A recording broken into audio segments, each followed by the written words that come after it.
ప్రభువైన యేసు క్రీస్తు యొక్క పరిశుద్ధ నామంలో మీ అందరకు అమలాపురం హౌసింగ్ బోర్డ్ క్రీస్తు సంఘము మరియు కాకినాడ బాపూజీ నగర్ క్రీస్తు సంఘముల తరపున సత్య సువార్త అనే మా టీవీ ప్రసారాలకు స్వాగతం తెలియజేస్తూ ఉన్నాను. ధ్యానాంశం ఏంటంటే దేవుని కోపము ఎప్పుడు రగులుకొనును. ధ్యానాంశం ప్రార్థన చేస్తుంది. మమ్మల్ని మిక్కిలిగా ప్రేమించిన పరలోకమందున్న మా ప్రియ తండ్రి, నీ పరిశుద్ధ నామమునకు స్తోత్రములు స్తుతులు తెలియజేస్తూ ఉన్నా తండ్రి. ఇవాళ నీ కోపము ఎప్పుడు రగులుకుంటుందో మా ప్రియులకు వివరిస్తూ ఉండగా, నీ చల్లని ప్రేమలో మేము జీవించాలి కానీ నీ కోపాగ్ని వల్ల మేము రగులుకునేవారుగా మేము ఉండకూడదు నాయన. కనుక ఈ ప్రసంగం ఉన్న ప్రతి వారు కూడా నీకు విధేయత కలిగి లోబడి నీతో కలిసి జీవించడానికి, నీ ప్రేమను పొందటానికి ఈ ప్రసంగం సహాయపడేలా చేయమని వినయపూర్వకముగా యేసు క్రీస్తు యొక్క పరిశుద్ధ నామంలో ఈ ప్రార్థన చేయుచున్నాను తండ్రి, ఆమేన్. ధ్యానాంశము దేవుని కోపము ఎప్పుడు రగులుకొనును. దేవుడు లోకముని ఎంతో ప్రేమించాడు. ఆయన ప్రేమకు పొడుగు, వెడల్పు, లోతు, ఎత్తు, కొలతలు లేవు. ఆయన ప్రేమ అనంతము. ఆయన ప్రేమై ఉన్నాడు. మరి ఇంత ప్రేమ కలిగిన దేవుడు ఆయన కోపం కూడా పడతాడా? అయితే ఎప్పుడు కోపపడతాడు? మన విషయాల్లోనే చూసినట్లయితే మనం చాలాసార్లు చాలామంది మీద కోపపడుతూ ఉంటాం. ముఖ్యంగా మన పిల్లల విషయంలో అనేక సార్లు మనం కోపపడుతూ ఉంటాం. మన మాట విన్నప్పుడు కానీ చెప్పింది చేయనప్పుడు కానీ మనం కోపపడుతుంటాం. కోపం వస్తూ ఉంటుంది ప్రతి ఒక్కరికి కూడా. అయితే ఆ కోపం కొంతసేపు మాత్రమే ఉంటుంది.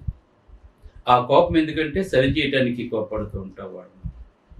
అదేవిధంగా దేవుడు కూడా మనల్ని సరిచేయటానికి మన మీద కోపడుతూ ఉంటాడు. మార్పు చెందకపోతే ఆ కోపం యొక్క తీవ్రత భయంకరంగా ఉంటుంది. అయితే దేవుడు ఎప్పుడు కోపడతాడు అని చూసినప్పుడు మొదటి సమూయేలు గ్రంథము 15వ అధ్యాయము 11వ వచనం మొదటి పాయింట్. ఈవేళ 5 పాయింట్లు తెలియజేస్తున్నాను నేను మీకు. దేవుడు ఎప్పుడు కోపడతాడో మొదటి పాయింట్ ఏంటంటే ఆయన ఆజ్ఞలను అతిక్రమించినప్పుడు. దేవుడికి ఎప్పుడు కోపం వస్తుందంటే దేవుడు చెప్పింది చేయలేనప్పుడు, దేవుడు చెప్పలేనిది చేసినప్పుడు దేవునికి కోపం వస్తూ ఉంటుంది. ఇవాళ చాలామంది, చాలా సంఘాలు, చాలామంది బోధకులు దేవుడు చెప్పినది చేయకుండా దేవుడు చెప్పలేనివి ఎక్కువ చేస్తున్నారు. దేవుడు చెప్పినవి మానేస్తున్నారు. ఇవాళ దేవుడు 40 రోజులు ఉపవాసం ఉండమని చెప్పి దేవుడు మనకు ఎక్కడా కూడా ఆజ్ఞాపించలేదు.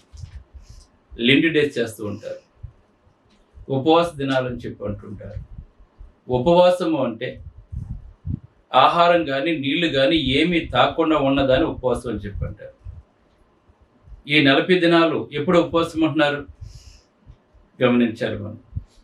అలాగనే బైబిల్లో మనకి ఏ సంఘం అయితే మనకు కనబడుతుందో ప్రపంచంలో ఎక్కడైనా సరే ఆ సంఘమే ఉండాలి.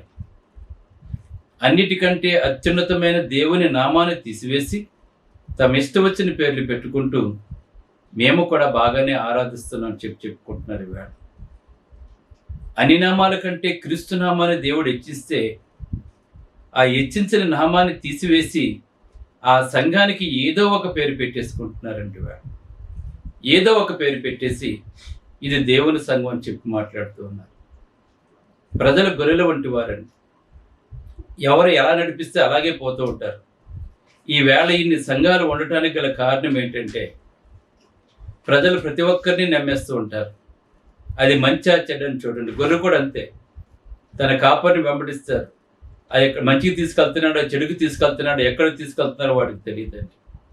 అందుకే మానవుల్ని దేవుడు గొర్రెలతో పోల్చాడు. ఈవేళ అనేక మంది అబద్ధ బోధకులు బయలుదేరారు. ఈవేళ ప్రజల్ని ఈవేళ మోస మార్గం నడిపిస్తున్నారండి. సాతాను కూడా దేవుని పేరు చెప్పి దేవుని మార్గంలోనే దేవుణ్ణి ప్రజలను మోసం చేస్తున్నాడు. దేవుని మాటకు ఒకటి కలిపి లేదంటే ఒకటి తీసివేసి ఇది కూడా దేవుని వాక్యం అని చెప్పి ఇవాళ అనేక మంది నడిపిస్తున్నాడు. అయితే దేవుడు చెప్తున్నాడు, నా తండ్రి నాటిన ప్రతి మొక్క పెళ్లిగింపబడుతుందని చెప్తున్నాడు దేవుడు. తండ్రి నాటిన ప్రతి మొక్క పెళ్లిగింపబడుతుందని చెప్తున్నాడు దేవుడు. ప్రభా ప్రభా అని పిలిచి ప్రతివాడు కూడా పరలోక రాజ్యంలోకి వెళ్ళండి. వేళ కొంతమంది మాట్లాడతారు, తండ్రి నీ దెయ్యములు వెళ్ళగొట్టలేదా, అనేక మందిని స్వస్థపరచలేదని మాట్లాడుతూ ఉంటారు. అక్రమం చేయవాళ్ళారా మీరు నా ఎద్దకు పండని చెప్తే ఇవాళ చాలా మంది వేళ అబద్ధ బోధకులు ఇవాళ దేవుని నామాన్ని సంఘానికి లేకుండా చేసి సాతానుడు ఎంత తెలివిగా చేస్తున్నాడు. దేవుని నామాన్ని దేవుని సంఘానికి లేకుండా చేసి ఇవాళ ఏవేవో పోలి సంఘాలకు పెట్టుకుంటూ ఉన్నారండి. ఇవి కూడా దేవుని సంఘాలను మాట్లాడుతూ ఉన్నారండి. పౌలు గారు చెప్పారు, ఖండించుము గద్దించుము బుద్ధి చెప్పమని చెప్పారు దేవుడు. ఎందుకంటే నిజాన్ని కనుక చెప్పకపోయినట్లయితే అబద్ధం అలాగే వెళుతూ ఉంటుందండి. నిజం తెలుసుకున్న రోజున అబద్ధం ఆగిపోతూ ఉంటుంది. నిజాన్ని చెప్పాలి, కొంతమంది అయినా మారుతారు. నిజం చెప్పకపోతే అసత్యమే ప్రపంచాన్ని ఏలుతూ ఉంటుందండి. వేళ కనుక నువ్వు నమ్ము నమ్మకపో, నిజం మాత్రమే చెప్తున్నాం మేము. ఈవేళ వేల మంది వెళ్ళిపోవచ్చు అబద్ధం దగ్గరికి. వేల మంది వెళ్ళినంత మాత్రాన అది నిజం కాదండి. వేల మంది వెళ్ళిపోతే అది నిజం కాదండి. ఈవేళ దేవుని ముసుగులో సాతానుకు ఆరాధిస్తున్నారండి. చాలా మంది వాడు వెలుగు దూత వేషం ధరించుకుంటున్నాడండి. వాడు అదే నిజమని నమ్ముతున్నారు. కనుక కొత్త నిబంధనలో అపోస్తులు ఎటువంటి ఆరాధన చేశారు? ఏ సంఘాన్ని యేసుప్రభు కడతానని చెప్పాడు. బైబిల్లో మనకి ఏ సంఘము కనబడుతుందో, మనకి ఏ సంఘం మనకి వందనాలు చెప్తుంది, ఇవన్నీ కూడా మనం ఆలోచించాలి. మనం నిత్య జీవానికి వెళ్ళే క్రైస్తవులుగా మనం ఉండాలి, కానీ ఈ లోకంలో క్రైస్తవుడు ట్యాగ్ ధరించుకున్న వాడుగా మనం ఉండకూడదండి. నిత్య జీవానికి వెళ్ళాలి అంటే దేవుడు స్థాపించిన సంఘంలో ఉండాలి. దేవుడు ప్రకటించిన సువార్తను మాత్రమే ప్రకటించాలి. అపోస్తలుల బాధ మాత్రమే మనం ప్రకటించాలి. ఆనాడు ఆదిమ క్రైస్తవులు ఎటువంటి ఆరాధన చేస్తారో అటువంటి ఆరాధన మాత్రమే చెయ్యాలి. అప్పుడే దేవుడు నీ ఆరాధన అంగీకరిస్తూ ఉంటాడు. లేదంటే దేవుడు నీ ఆరాధన అంగీకరించడం, నువ్వు వ్యర్థమైన దానికి నువ్వు ఆరాధన చేస్తున్నావు. మనుషులు కల్పించిన పద్ధతులు దైవోపదేశాలు చెప్పి అనుకుంటారండి వాళ్ళు చాలామంది. చాలా తప్పండి ఇది. ఈవేళ మనిషిని కల్పించిన పద్ధతుల గురించి ఈవేళ అనేక సంఘాలు అనేక పేర్లు కలిగి ఉన్నాయి, అనేక రకాల ఆరాధనలు కలిగి ఉన్నాయి. బైబిల్ ఒకటే అయితే ప్రపంచం అంతా ఒకే బోధ ఉండాలి. మరి బైబిల్ ఒకటే అయినప్పుడు ఆరాధనలో వేరువేరు బోధలు ఎలా వస్తున్నాయి? ప్రతి ఒక్కరూ తెలుసుకోవాలి. నా వెనకాల క్రూరమైన తోడేలు వస్తాయని చెప్పాడు యేసు ప్రభువారు. గొర్రె చర్మం ధరించుకున్న తోడేలు అని చెప్పాడు యేసు ప్రభు. ఈవేళ గొర్రె చర్మం ధరించుకున్న తోడేళ్ళ మధ్యకి వెళ్తున్నారు ఈవేళ అనేక మంది. నిజాన్ని తెలుసుకోలేకపోతున్నారండి ఈవేళ. కనుక నిజాన్ని తెలుసుకోండి. కనుక దేవునికి కోపం ఎప్పుడు వస్తుంది? ఆయన ఆజ్ఞను అతిక్రమించినప్పుడు వస్తుంది. ఆయన చెప్పింది చెయ్యకపోతే వస్తూ ఉంటుందండి. ఏదేం తోటలో కూడా నువ్వు తినొద్దన్నాడు దేవుడు, తండ్రి అయిన దేవుడు. తిన్నారు, ఫలితంగా చచ్చారండి, మరణం వచ్చింది. మనకందరికీ కూడా తీసుకొచ్చారు. అందుకే ఆజ్ఞాతిక్రమం పాపం అండి. అందుకే మొదటి సమూయేలు గ్రంథం 15:11 చెప్తున్నాడు. దేవుడు మాట్లాడుతున్నాడు సమూయేలుతో, సౌలు నన్ను అనుసరింపక వెనుక తీసి నా ఆజ్ఞలను గైకొనకపోయానని చెప్తున్నాడండి. సౌలును రాజుగా చేసినటువంటి వాడు దేవుడే. సౌలు రాజు అవ్వాలని చెప్పి అనుకోలేదండి అతను, కానీ రాజుగా అతను చేశాడు దేవుడు. కానీ తర్వాత ఏమైపోయాడండి అతను? దేవునిలో ఉన్నాననుకుంటున్నాడు కానీ దేవునిలో లేడండి అతను. అతను మాత్రం నేను దేవునిలోనే ఉన్నాను, దేవుడు చెప్పిన ప్రతిదీ చేస్తున్నానని చెప్పి అనుకున్నాడండి సౌలు. ఈవేళ అనేక మంది సౌలు ఏ స్థితిలో అయితే ఉన్నారో ఈవేళ అనేక మంది అదే స్థితిలో ఉన్నారు క్రైస్తవులు. ఈవేళ సౌలు దేవుడు చెప్పింది చెయ్యకపోగా ప్రవక్త వచ్చి చెప్పినట్లు కూడా నీ దేవుడు చెప్పింది నేను చేశానని మాట్లాడుతున్నాడు. ఈవేళ అనేక మంది బోధకులు అనేక మంది సంఘస్థులు కూడా ఇదే మాట మాట్లాడుతున్నారు. దేవుడు చెప్పిన ప్రకారంగానే మేము జీవిస్తున్నాం, దేవుడు చెప్పిన ప్రకారంగానే మేము చేస్తున్నాం చెప్పి మాట్లాడుతున్నాడు. ఆనాడు ఆ సౌలుని దేవుడు ఎలాగైతే కొట్టివేశాడో నిన్ను కూడా అలాగే కొట్టివేస్తాడు. నువ్వు ఎప్పుడు ఏది నిజమో ఏది అబద్ధం ఇప్పుడు నీకు తెలియకపోవచ్చు, ఇప్పుడు ఈ మాటలు నమ్మకపోవచ్చు. నీవు మరణించిన మరుక్షణం నీకు తెలుస్తుంది. నీ బోధకులను ఎటువంటి తప్పుదోవలు నడిపించారో వాళ్ళ బాధకులు కాదు, దేవుని యొక్క సేవకులు కాదని వాడు, సాతాను యొక్క దూతలండి వాడు, వెలుగుదూత వేషము ధరించుకున్నటువంటి వారండి వాడు. తెల్లటి వస్త్రాలు ధరిస్తూ ఉంటారు, చూడటానికి మెరిసిపోతూ ఉంటారు. వాళ్ళ మాట ఎలా ఉంటుందంటే నిజంగా ఎంత బాగుంటుందంటే వాళ్ళు నిజంగా మాట ద్వారా ఆకర్షిస్తూ ఉంటారండి. సాతాను కూడా ఏదైనా తోటలో మాట ద్వారానే అవ్వను ఆకర్షించిందండి. ఈవేళ అదే ఆకర్షణ అనేక మంది బోధకులు, ప్రత్యేకమైన భాష, ప్రత్యేకమైన విధానము ఆ దేవుని నుంచి దూరం చేయటానికండి ఈవేళ అనేక మంది తయారైపోయారు ఈవేళ. అందుకే దేవుడు మాట్లాడుతున్నాడు, సౌలు నన్ను అనుసరింపక వెనుక తీసి నా ఆజ్ఞలు గైకొనకపోయాను గనుక రాజుగా నిర్ణయించినందుకు పశ్చాత్తాపడుతున్నాను చెప్పి మాట్లాడుతున్నాడు. ఇక్కడ దేవుడు చెప్పింది చేయలేదు, పైగానే అన్నీ చేసేసానని మాట్లాడుతున్నాడు. ఈవేళ అనేక మంది దేవుడు చెప్పింది చేయకుండా మేము బాగా చేస్తున్నాం చెప్పి మాట్లాడుతున్నారు. ఈవేళ తమ కొరకు అనుకూలమైన బోధకులను ఏర్పాటు చేసుకున్నాడు. ఈవేళ మళ్ళీ ఏదైనా మంచి చెప్తే వాడి మీద తిరుగుబాటు చేస్తూ ఉంటారు. మంచి చెప్పకూడదండి. ఇప్పుడు అబద్ధాన్ని నమ్మినట్టుగా నిజాన్ని నమ్మట్లేదు ఈ లోకం. వేళ మంచి చెప్పినట్టు శత్రువు అయిపోతున్నాడు, అబద్ధం చెప్పిన వాడు మిత్రుడు అయిపోతున్నాడు అండి వేళ. అందుకే నిజానికి నిలకడ ఎక్కువ, అబద్ధానికి వేగం ఎక్కువ అని చెప్తున్నారు. అబద్ధం ప్రపంచం అంతా కూడా పరిగెట్టేస్తుందండి వేళ. అందుకే ఆజ్ఞను అతిక్రమించకూడదు.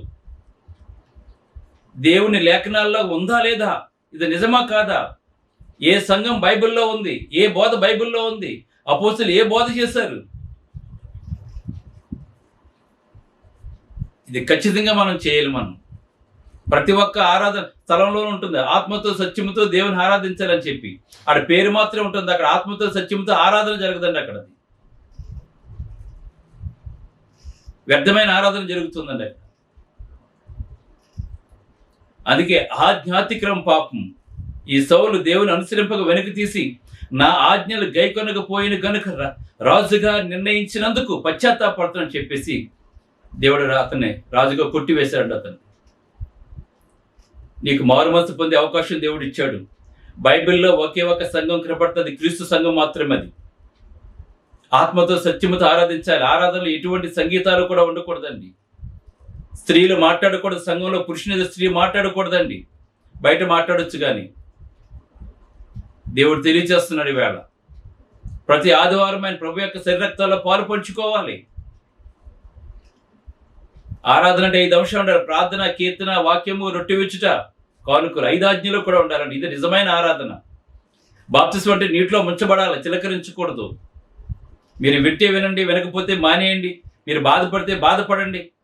ఇప్పుడు గనక ఈ మాటలు గనక మీరు నిర్లక్ష్యం చేసినట్లయితే నీవు మరణించిన మరుక్షణం నీకు జ్ఞాపకం వస్తుందండి. పలానా సహోదరుడు చెప్పాడు, నిన్ను వినలేదు, మార్పు చెందలేదని చెప్పి అప్పుడు యుగయుగాలు కూడా బాధపడే ఒక రోజు వస్తుంది. ఆ రోజు రాకుండా ఉండాలని చెప్పి దైవ గ్రంథం ఏదైతే బోధిస్తుందో దాన్ని మాత్రమే మీకు బోధిస్తున్నాం. మేము కల్పనా కథలు కానీ కట్టు కథలు కానీ దయచేసి మీరు నమ్మకండి. అందుకే 3000 మంది బాప్తిజం పొందితే పెంతెకొస్తేనే పండగ రోజున వారు వాక్యమందును, సహవాసమందును, రొట్టె విచ్చుట యందును, ప్రార్థన యందును ఎడతెక్క ఉన్నారండి వాళ్ళు. మనం కూడా అలాగే ఉండాలి. అలాగే రెండవ పాయింట్ ఏంటంటే దేవుని వాక్యమును తృణీకరించినప్పుడు 2వ దినవృత్తాంతాలు 36వ అధ్యాయం 14 నుంచి 17 వచనాలు కనుక మనం చూసినట్లయితే వారు దేవుని దూతలను ఎగతాళి చేయొచ్చు. ఇప్పుడు నేను ఈ మాటలు చెప్తున్నప్పుడు మీరు చాలా మంది ఎగతాళి చేయొచ్చు, నా మీద తిరుగుబాటు చేయొచ్చు అండి. తప్పు చెప్తున్నాను చెప్పి మీరు అనుకోవచ్చు. మీరు ఇక్కడ చెప్తున్నాడు, వారు దేవుని దూతలను ఎగతాళి చేయొచ్చు, ఆయన వాక్యములను తృణీకరించుచు. మీరు ఒకవేళ నన్ను వ్యతిరేకించినట్లయితే నన్ను కాదండి, దేవుని వాక్యములను తృణీకరించుచు ఆయన ప్రవక్తలను హింసించి, ఇక్కడ హింసించారండి, హింసించుచు రాగా నివారింప సత్యము కాకుండా యెహోవా కోపము ఆయన జనుల మీదకి వచ్చినని చెప్తున్నాడండి.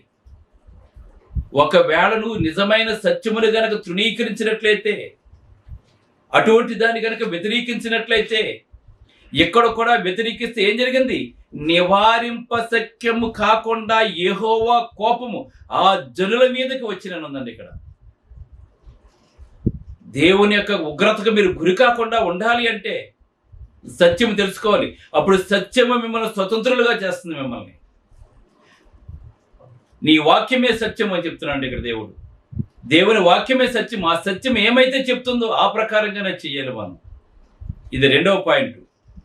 ఇంకొక మూడవ పాయింట్ ఏంటంటే, సేవకునికి విరోధంగా మాట్లాడినప్పుడు దేవుని యొక్క కోపం వస్తుందండి. సేవకునికి ఎప్పుడు కూడా వ్యతిరేకంగా మాట్లాడకూడదు ఎవరు కూడా. ఇక్కడ చూడండి, మోషే అల్పకాలము పాపభోగములు అనుభవించడం కంటే దేవుని ప్రజలతో శ్రమ అనిపించడం మేలని చెప్పి ఎంచుకున్నాడు అతను. దేవుని ఇల్లంతట్లోనూ నమ్మకమైనటువంటి వాడండి. భూమి మీద మిక్కిలి సాత్వికుడు మోషే. అయితే మోషే మీద అనేక మంది తిరగబడ్డారండి. తిరగబడ్డ వారందరూ కూడా అరణ్యంలో రాలిపోయారండి. దేవుడు ఏర్పాటు చేసుకున్నటువంటి వాడి మీద తిరుగుబాటు చేయకూడదు.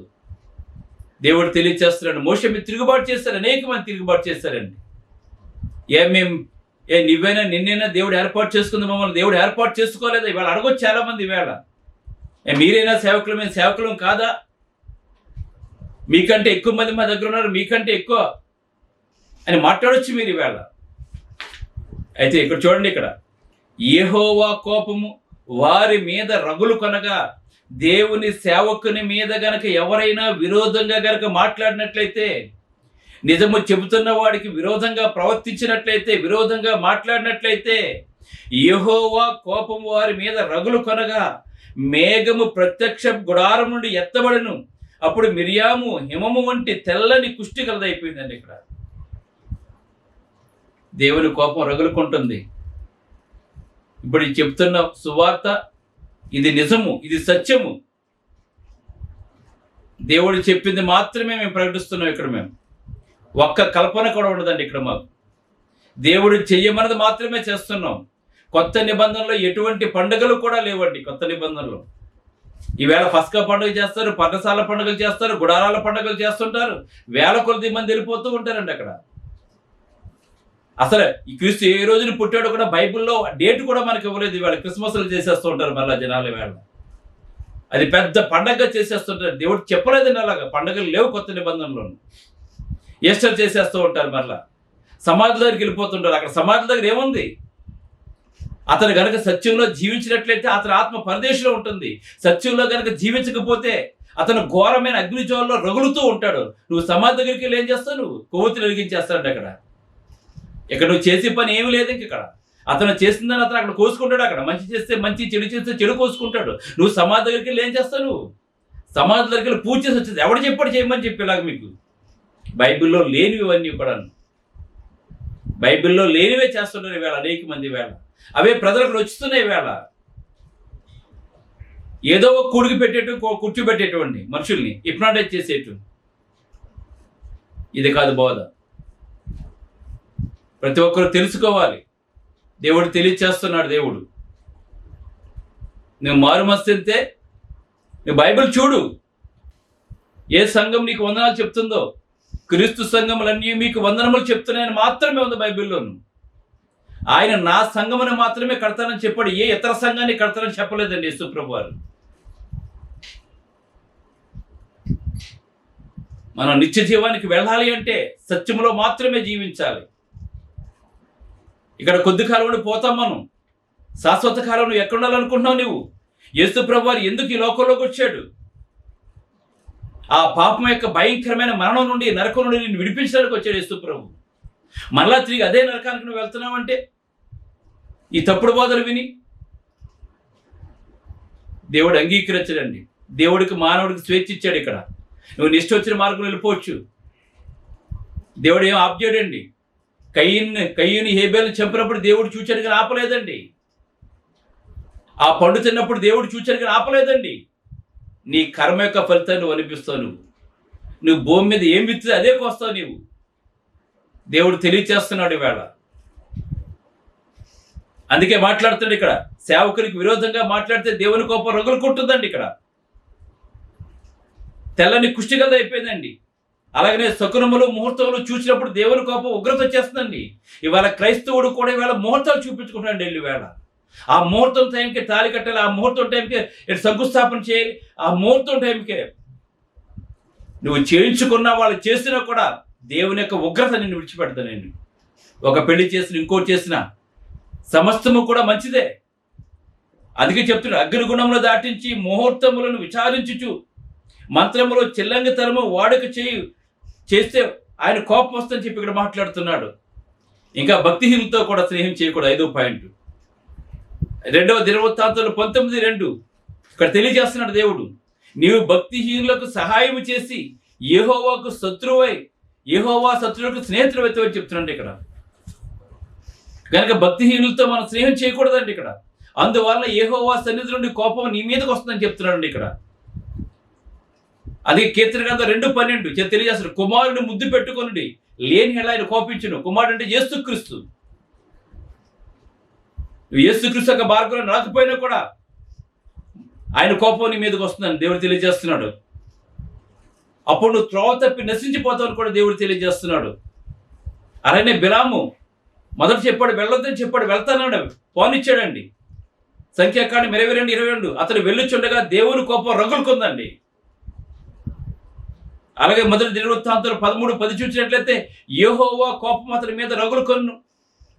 ఉజ్జయ మీద అతని చెయ్యి మంచమునొద్దకు చాపగా ఆయన అతను మొత్తెను కనుక అక్కడ దేవుని చనిపోయిన ఉందండి ఇక్కడ మనకి. గమనించండి ఇక్కడ. అందుకే ప్రసంగి 5:6 నీ మాట వలన దేవునికి కోపం పుట్టించి నీ కష్టమును వ్యర్థపరుచుకుందామని మాట్లాడుతున్నాడు ఇక్కడ. ఎబ్రీ 10:31 జీవము గల దేవుని చేతిలో పట్టు భయంకరం. గుర్తుపెట్టుకోండి, ఆయన ఎంత ప్రేమిస్తాడో, ఆయన ఆజ్ఞను అతిక్రమించకపోతే అంత సీరియస్గా ఉంటాడు. ఆయన నీకు అవకాశం ఇస్తాడు, ఆ అవకాశం దాటిపోతే నీ భూమి మీద ఇష్టం వచ్చినట్టు బతికే నువ్వు పర్వాలేదు, కానీ మరణించిన మరుక్షణం నీకు తెలుస్తుంది. ఆ బాధ నుంచి నువ్వు తప్పు కావాలంటే, నువ్వు అక్కడికి వెళ్లకుండా ఉండాలంటే జీవము గల దేవుని సంఘంలో ఉండు, దేవుడు స్థాపించిన సంఘంలో ఉండు, ఆత్మతో సత్యముతో ఆరాధించు, ఆయన ఆజ్ఞల ప్రకారంగా జీవించు, నిత్య జీవానికి వాసుడిగా ఉంటాను. ప్రార్థన చేసుకుందాం. పరిశుద్ధుడైన తండ్రి, పరలోకమందున్న దేవా, నీ పరిశుద్ధ నామమునకు స్తోత్రాలు తండ్రి. నీ కోపం ఎప్పుడు రగులుకుంటుందో తండ్రి వివరించాను ప్రభా. విన్నవాళ్ళు తండ్రి నిత్య జీవానికి వెళ్తారు, వినవారు తండ్రి వారి ఇష్టం ప్రభా. తీర్పు తీర్చిన మా పని కాదు తండ్రి. నువ్వు ప్రకటించమన్నావు, ఖండించమన్నావు, గద్దించమన్నావు, బుద్ధి చెప్పమన్నావు తండ్రి. చెప్పడం మాత్రమే మా బాధ్యత తండ్రి. ఆనాడు యేసు ప్రభు చెప్పాడు, విన్నవారు రక్షించబడ్డారు, వినవారు తండ్రి భయంకరమైన శ్రమలకు గురైపోయారు, నిత్య నరకానికి వారసులైపోయారు ప్రభు. ఈ సువార్తను ఎందుకు పడుస్తున్నారంటే అనేక మందిని నిత్య జీవానికి తీసుకుని వెళ్ళటానికి మాత్రమే పడుస్తున్నాం తండ్రి. నిత్య జీవం కావాలనుకున్న వారు సత్యంలో జీవించేలా చేయమని వేడుకుంటూ, ఈ వాక్యంలో ప్రతి ఒక్కరిని పేరు పేరు వస్తున్న బలపరిచి దీవించి అనేక మందిని సత్యవాళ్ళు నడిపించడానికి సువార్త సహాయపడేలా చేయమని, ఈ సువార్త ప్రపంచమంతా వ్యాపింప చేయమని క్రీస్తునామమున వేడుకుంటున్నాను తండ్రి. ఆమేన్. మీ అందరికీ వందనములు. బ్రదర్ జార్జ్ రాజు వారా, church of Christ, housing board, Amalapuram, near KIMS medical college, Konaseema district 533201. Mobile number 9848730355, 929331747. Email ID georgerajuvara@gmail.com. Website www.helpingforpoor.com.